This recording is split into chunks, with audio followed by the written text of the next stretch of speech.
안녕하십니까. 저는 국립해양유산연구소 수중발굴과에서 근무하고 있는 홍광희라고 합니다.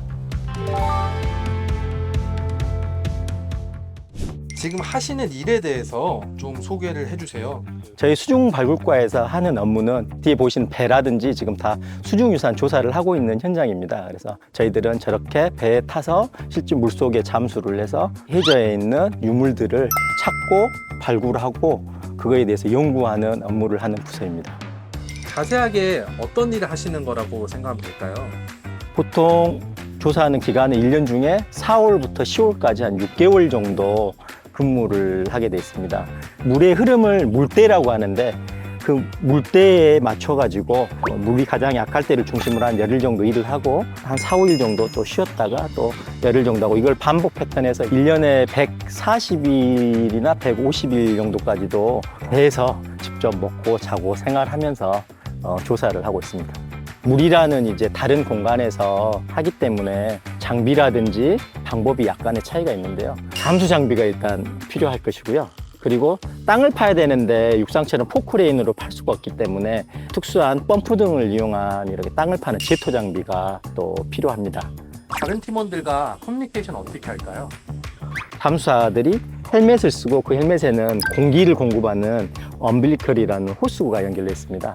근데 그 호스는 공기를 주입하는 공기호스가 있고요. 통신을 할 수 있는 통신선이 있고 CCTV가 연결되는 CCTV선이 있고 실시간으로 CCTV에 비친 화면을 보고 작업 내용을 듣고 저희들이 작업 지시를 이야기해가면서 진행하고 있습니다. 지금 하고 계시는 조사는 어떤 걸까요? 지금 하고 있는 조사는 마도 해역 전반적인 조사인데 마도 4호선 선체 인양 작업을 지금 하고 있습니다. 마도 4호선이라는 배는 2014년도에 발견을 처음 하고요. 2015년도에 선체 내부만 발굴을 했습니다. 그래서 선체가 그대로 지금도 저기 앞에 지금 하얀 큰 배가 있는 곳에 묻혀 있는데요. 그 다시 선체에 대한 요즘의 최신 기술로 3D 이렇게 모델링하는 그런 과정과 선체를 인양하는 과정을 거쳐가지고 보존 처리를 하려고 지금 조사하고 있습니다. 굉장히 특이한 유물들도 몇 가지 있었는데 그 중에서 이제 대표적인 유물을 꼽으라고 하면 분청사기가 있고요. 그 중에서도 내섬이라는 한자로 글자가 써진 도자기들이 3점 정도가 있습니다. 근데 그 내섬이라는 건 공납품들을 약간 관리했던 관청 중에 하나입니다. 그래서 그 내섬시라는 글씨가 써져 있는 것을 보고 저희들이 추측할 수 있었던 게 1417년에 관사에 납품하는 그릇에 파손이라든지 도난이 심하니 거기다가 관사명을 쓰라고 합니다. 그게 1417년이고요. 4년 정도 후에 1421년이 되면서 그 관사명 이야기뿐만 아니라 만든 제작자의 이름도 같이 표기를 하라고 세종실록에 보면 나와 있습니다.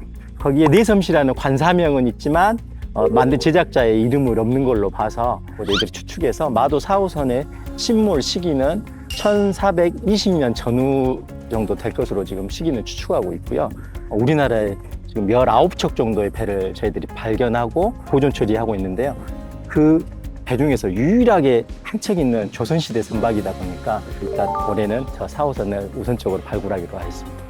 마도 4호선을 발굴하면서 기억에 남는 에피소드가 있을까요? 마도 4호선을 인양했을 때 천체 조각과 갓돌이라는 돌을 발견하게 되는데요. 이 주변에는 배가 있을 수도 있겠다 하고 저희들이 이제 주변을 샅샅이 뒤지기 시작합니다. 잠수사가 밑에서 백자 다발을 찾게 됩니다. 위에서 발견됐던 백자와 분청은 시기적으로 300년 이상 제작 시기가 차이가 나는 작입니다. 이 바다에서 똑같은 위치에 두 가지 시기가 다른 유물이 쌓인다는 것은 이곳 해역이 얼마나 해난 사고가 잦았는지 보여주는 이제 실증하는 그런 증거가 되기도 하고요. 그런 사례들이 되게 희귀한데 그거를 보면서 지금도 그건 참 기억에 남는 어떤 에피소드입니다. 지금 방영 중에 드라마 파인에 대해서 아세요 혹시?